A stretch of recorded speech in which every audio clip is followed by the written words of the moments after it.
English का एक word है वोंट। क्या आपको मालूम है उसकी फुल फॉर्म क्या होती है? अक्सर लोग समझते हैं कि वुड नॉट होती है, बिल्कुल ऐसा नहीं है। इसकी फुल फॉर्म है will not. Pakistan, India, Bangladesh हमारे थर्ड वर्ल्ड कंट्रीज़ के अंदर कहा जाता है कि शेल को हम फ्यूचर टेंस के अंदर उस जगह इस्तेमाल करेंगे जहां आई और वी के लिए हम जुमले बना रहे हों। लेकिन इंग्लिश लैंग्वेज के स्पेशलिस्ट, चाहे वो अमेरिकन हो या ब्रिटिश हो, तमाम ने फैसला किया है कि मॉडर्न इंग्लिश के अंदर शेल का इस्तेमाल बिल्कुल नहीं होगा। शेल के वर्ड को ऑब्सोलीट कर दिया गया है, सिर्फ़ और सिर्फ विल का इस्तेमाल होगा। हेलो माय यूट्यूब स्टूडेंट्स, कैसे हैं आप?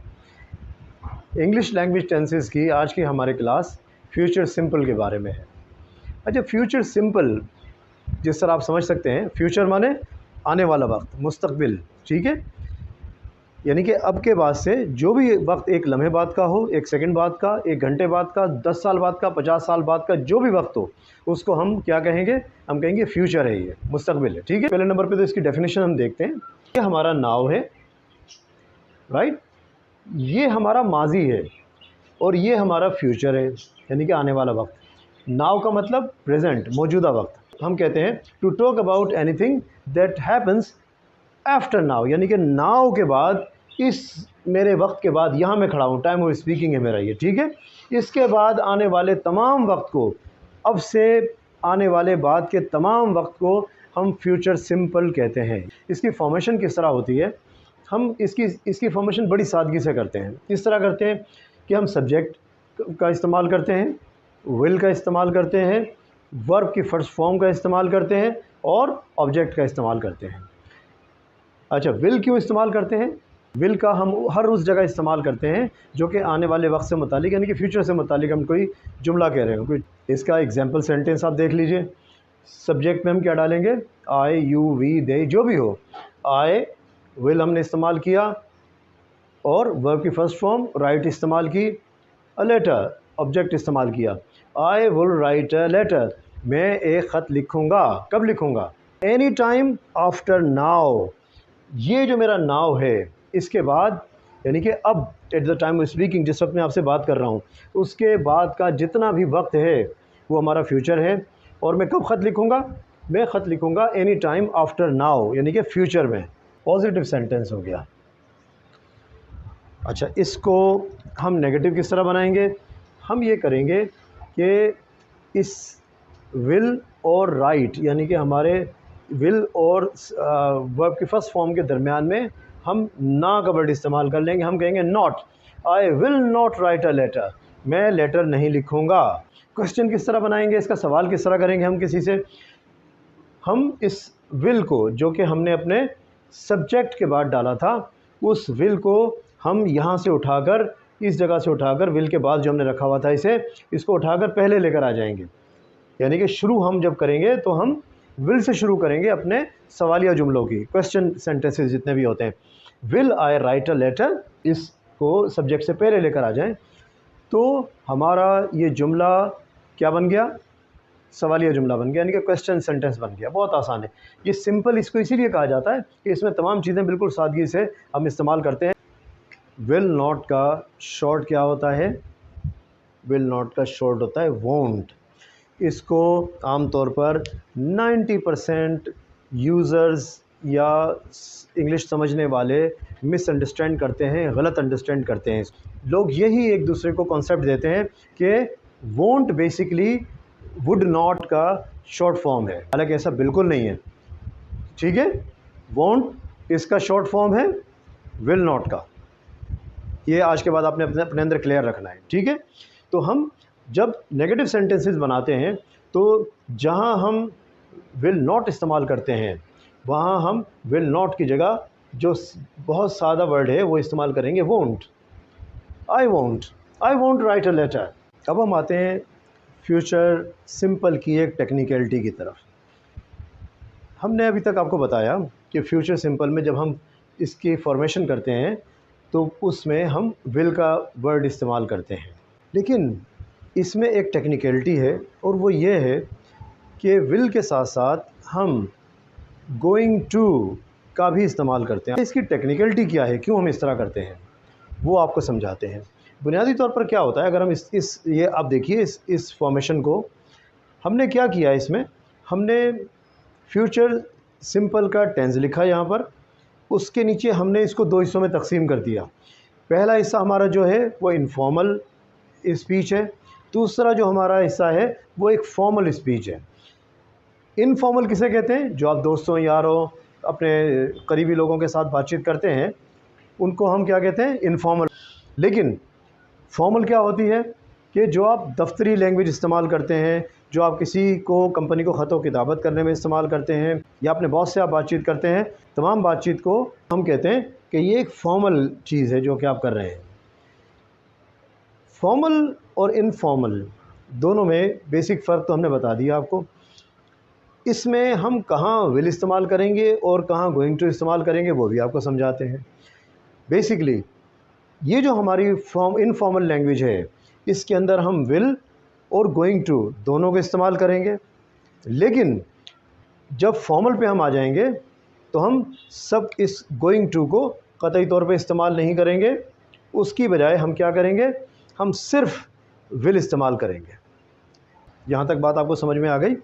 देखिए बुनियादी तौर पर क्या होता है, इनफॉर्मल में और फॉर्मल में दोनों में हम अपनी बात को दो हिस्सों में तकसीम करते हैं। एक होता है हमारी प्लान्ड कोई चीज़, वो तमाम मामला कि जिसकी हमने पहले से प्लानिंग की हुई हो कि फ्यूचर में मैं ये करूँगा, मैंने प्लानिंग की और फिर मैंने कोई बात कही, ठीक है, वो हमारी प्लान्ड चीज़ें होंगी सारी। और कुछ चीज़ें ऐसी होती हैं जो अनप्लान्ड होती हैं। तो इसमें जब आप इनफॉर्मल लैंग्वेज की हम बात करते हैं तो आप जहाँ भी प्लानिंग की भी आपकी चीज़ें हों, प्लान्ड चीज़ें हों, वहाँ आप गोइंग टू इस्तेमाल करेंगे विल की जगह, ठीक है। फ्यूचर के लिए क्या करेंगे आप? प्लान्ड चीज़ों में गोइंग टू इस्तेमाल करेंगे, तमाम प्लान्ड चीज़ों में आपकी गोइंग टू इस्तेमाल करेंगे जो आपकी प्लानिंग आप ऑलरेडी कर चुके थे। और वो तमाम चीज़ें कि जहाँ आपने प्लानिंग नहीं की थी, अनप्लान्ड चीज़ थी, वहाँ विल इस्तेमाल करेंगे, ठीक है, क्लियर। इनफॉर्मल प्लान्ड चीज़ों में गोइंग टू, अनप्लान्ड चीज़ों में विल। लेकिन जब हम फॉर्मल पे आ जाएं तो हम सब कुछ भूल जाते हैं। हम क्या करेंगे? चाहे वो प्लान्ड चीज़ें हों चाहे अनप्लान्ड चीज़ें हों, हम सिर्फ़ और सिर्फ विल का इस्तेमाल करेंगे, क्लियर। यहाँ मैं आपको एक बात बता दूँ, दुनिया में से जहाँ जहाँ इंग्लिश उनकी अपनी मादरी ज़बान है, मदर टंग है, जैसे इंग्लैंड हो गया, कनाडा हो गया, अमेरिका हो गया, ऐसे तमाम ममालिक में मॉडर्न इंग्लिश के जो रिसर्च करने वाले इदारे हैं उन तमाम ने सिर्फ़ और सिर्फ विल का इस्तेमाल अलाउ किया है। किसी ज़माने में शेल का इस्तेमाल हुआ करता था, विल की जगह पे शेल विल को रिप्लेस किया करता था। हम ये कहा करते थे किसी ज़माने के अंदर, मॉडर्न इंग्लिश से पहले, कि जहाँ भी फर्स्ट पर्सन सिंगुलर या प्लूरल आ जाए, आई और वी आ जाए, वहाँ पर हम शेल का इस्तेमाल करेंगे। जहाँ ऐसा ना हो हम क्या इस्तेमाल करेंगे? हम विल का इस्तेमाल करेंगे। लेकिन अब ऐसा बिल्कुल नहीं है, ये आप जहन के अंदर रखिए। मॉडर्न इंग्लिश में से शेल को बिल्कुल ख़त्म कर दिया है। शेल जो वर्ड है वो अब टेक्निकली मॉडर्न इंग्लिश में से ऑब्सलीट करार दे दिया गया, यानी कि अब इसका इस्तेमाल नहीं होता। अब अनप्लान्ड की आपको एक मिसाल मैं देता हूँ। ये देखिए आप, यहाँ आपको दो ख़वातीन नज़र आ रही हैं, एक का नाम है सैरा और दूसरी का नाम है हेलन। दोनों आपस में बात कर रही हैं। एक कहती है कि अचानक उसके जहन के अंदर आया, वो कहती है लेट्स हैव अ पार्टी, चलो पार्टी करते हैं, ठीक है। दूसरी कहती है oh that's great idea, we will invite lots of people, हम बहुत सारे लोगों को बुलाएंगे। वी विल इनवाइट, क्यों कि ये अचानक डिसीजन लिया गया, eight the time of speaking में डिसीजन लिया गया, ये अनप्लान्ड था, तो लिहाजा हम क्या वर्ड इस्तेमाल कर रहे हैं? यहाँ पर विल इस्तेमाल कर रहे हैं। We will invite lots of people, ठीक है। अगर ये प्लान्ड होता तो हम क्या करते? हम ये वर्ड इस्तेमाल नहीं करते, हम क्या इस्तेमाल करते? गोइंग टू इस्तेमाल करते। उसके बाद आप देखिए दूसरे स्टेज में वो लड़की जाती है डेव के पास और उसको कहती है सैरा ने और मैंने डिसाइड किया है कि हम पार्टी करेंगे और उसमें बहुत सारे लोगों को बुलाएंगे।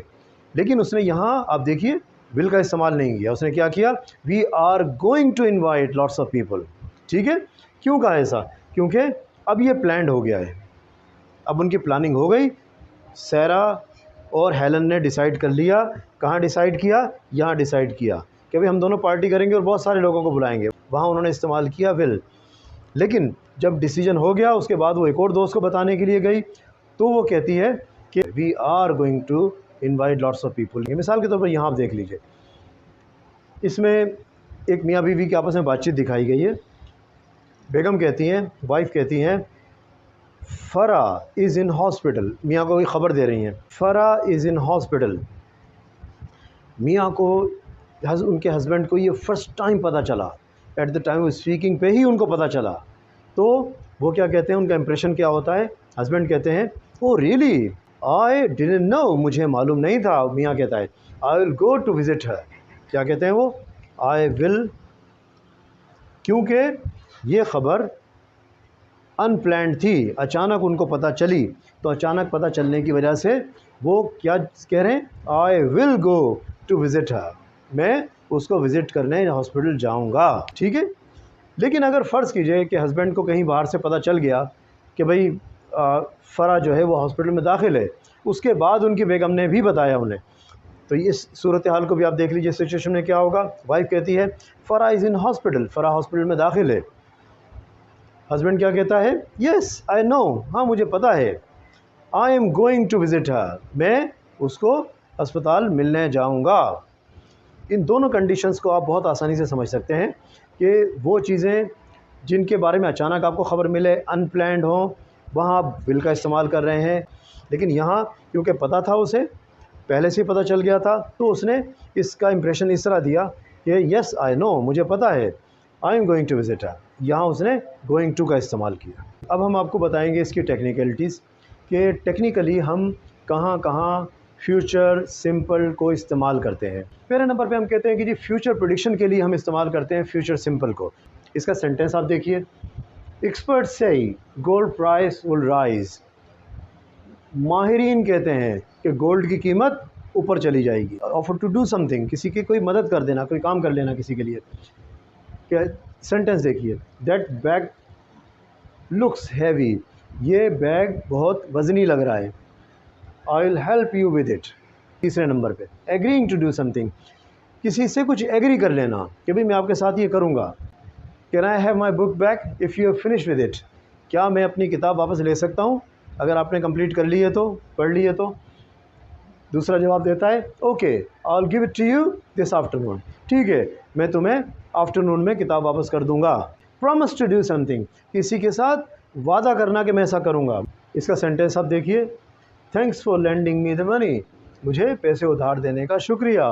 I will pay you back on Friday, मैं तुम्हें जुमे के दिन, फ्राइडे के दिन वापस कर दूंगा। दूसरा सेंटेंस देखिए, I won't tell anybody your secret, मैं तुम्हारा राज किसी को नहीं बताऊंगा। आई प्रॉमिस, मैं तुमसे वादा करता हूँ। फिफ्थ इस्तेमाल इसका क्या है? Asking somebody to do something, कि किसी को कहना कि वो कुछ कर दे। मिसाल के तौर पर, will you shut the door please, तो आप किसी को कह रहे हैं यार प्लीज़ ये दरवाज़ा बंद कर दोगे। सेकंड सेंटेंस देखिए, will you please be quiet, क्या तुम प्लीज़ खामोश होगे। I am trying to concentrate, मैं तवज्जो देने की, काम पे तवज्जो देने की कोशिश कर रहा हूँ।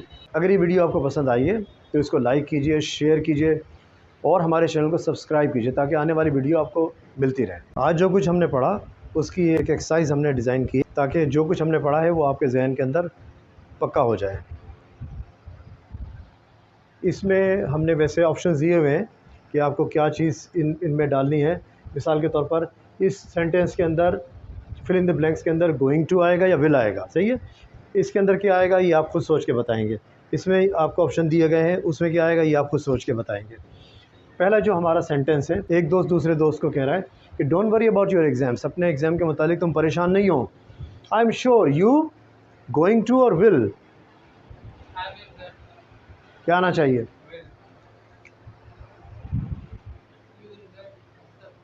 यू विल पास, ठीक है। क्यों इसने कहा? क्योंकि इसने फौरी तौर पर उसी वक्त eight the time of speaking पे सोच के फ़ैसला किया, उसको देखकर महसूस करके कि ये एग्ज़ाम के लिए परेशान हो रहा है मेरा दोस्त, तो उसने उसको एक बात कही कि तुम अपने इम्तहान के मुतालिक परेशान नहीं हो, I am sure you will pass. कब उसने ये बात कही? Eight the time of speaking, अभी उसने सोचा और अभी उसने ये बात कही, ठीक है। पहले से डिसाइडेड नहीं था कि ये पास करेगा या नहीं करेगा, ठीक है। तो इस वजह से यहाँ पर हमने विल लगाया। इट्स रेनिंग, बारिश हो रही है। डोंट गो आउट, तुम बाहर नहीं जाओ। You going to or will, you will, क्यों? You will get wet, yes, क्योंकि अभी बारिश हो रही है तो उसने अभी कहा तुम बाहर नहीं जाओ। अगर तुम बाहर गए तो क्या होगा कि तुम गीले हो जाओगे, यू विल गेट वेट। कब कहा? At the time of speaking पे। I wonder where I 20 years from now, going to या विल। मैं ये सोच रहा हूँ कि अगले 20 साल बाद मैं कहाँ होऊंगा। Going to or will? Will, yes. I will be 20 years from now, यानी कि मैं 20 साल बाद कहाँ होऊंगा। कब उसने ये कहा? At the time of speaking, उसी वक्त ही उसने डिसाइड किया जब वो बात कर रहा था। Can you wait for me, क्या तुम मेरा थोड़ा सा इंतज़ार करोगे। आई बी वेरी लॉन्ग, क्या आना चाहिए यहाँ पर? नो, नो, विल नॉट, यानी कि जुमला हमारा जो है ये नेगेटिव है। वोंट, जिस तरह हमने आपको बताया था कि विल नॉट का शॉर्ट क्या होता है? वोंट, यानी कि क्या तुम मेरा इंतज़ार करोगे। I won't be very long, मुझे बहुत ज़्यादा देर नहीं लगेगी।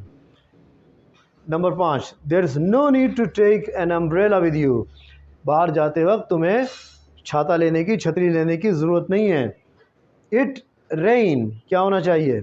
कब ज़रूरत नहीं होनी चाहिए छाता ले जाने की? बारिश ना हो, यस, गुड। तो हम क्या कहेंगे यहाँ पर? इट वोंट रेन, बारिश नहीं होगी, छाता मत लेके जाओ, छतरी मत लेके जाओ, ठीक है। आई बॉट मेरी अ प्रेजेंट, मेरी के लिए, मैंने एक दोस्त दूसरे दोस्त को कह रहा है, आई बॉट मेरी अ प्रेजेंट, मैंने मेरी के लिए एक प्रेजेंट ख़रीदा है, एक तोहफ़ा ख़रीदा है। Do you think she like it, going to or will? ना, शी विल लाइक इट, क्योंकि हमने इसको टाइम ऑफ स्पीकिंग पे ही अभी फ़ैसला किया कि इससे पूछूं मैं कि वो लाइक करेगी या नहीं करेगी। दो लोग हैं जो आपस में बातें कर रहे हैं, ये उनका है ए और B. Why are you turning on TV, तुम टीवी क्यों ऑन कर रहे हो। स्पेस द न्यूज़, आई और वॉच, गोइंग टू क्यों आना चाहिए? I am going to watch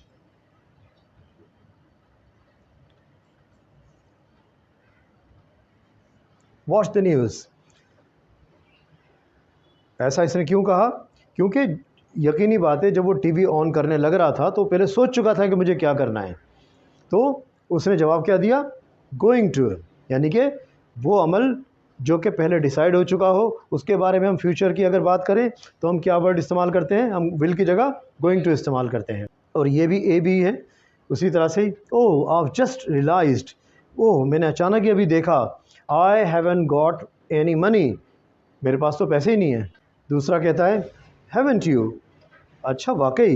well don't worry, कोई मसला नहीं, परेशान नहीं हो। यूज सम, आई लैंड, क्या आना चाहिए?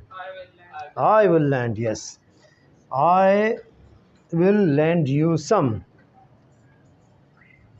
I will lend you some, मैं तुम्हें उधार दे दूंगा, कुछ पैसे उधार दे दूंगा। विल क्यों आया, गोइंग टू क्यों नहीं आया यहाँ पर? क्योंकि उसने अभी पूछा और उसने अभी डिसाइड किया। उसने कहा, उसको एक अचानक इत्तला दी कि जी मेरे पास तो पैसे ही नहीं है, शॉपिंग के लिए आ गए हैं मार्केट के अंदर, और उसने कहा कि कोई मसला नहीं, मैं तुम्हें उधार दे दूंगा, ठीक है। तो डिसीजन कब हुआ? Eight the time of speaking पे हुआ। तो वो चीज़ जो कि अभी हमने डिसाइड की हो उसके लिए हम विल इस्तेमाल करेंगे, और वो चीज़ें जो हमने पहले से डिसाइड की हुई हों उसके लिए हम क्या कहेंगे? Going to.